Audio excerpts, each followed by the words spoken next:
নমস্কার, বাঙালি রান্নাঘরে দেখো আজ কি রান্না হয়েছে। এই স্যালাড স্যালাড স্যালাড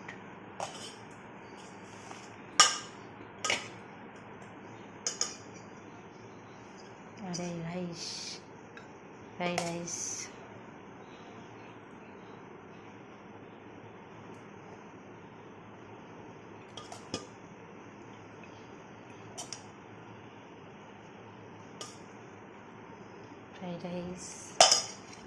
আর এখানে আছে পনির। যেহেতু আজকে আমাদের বাঙালির মনসা পুজো, তাই আজকে নিরামিষ খাই। এটা হচ্ছে ভাপা পনির।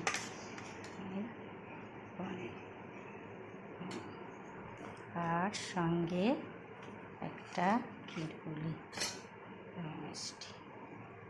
এই ছিল আজকে বাঙালি রান্নাঘরে রান্না।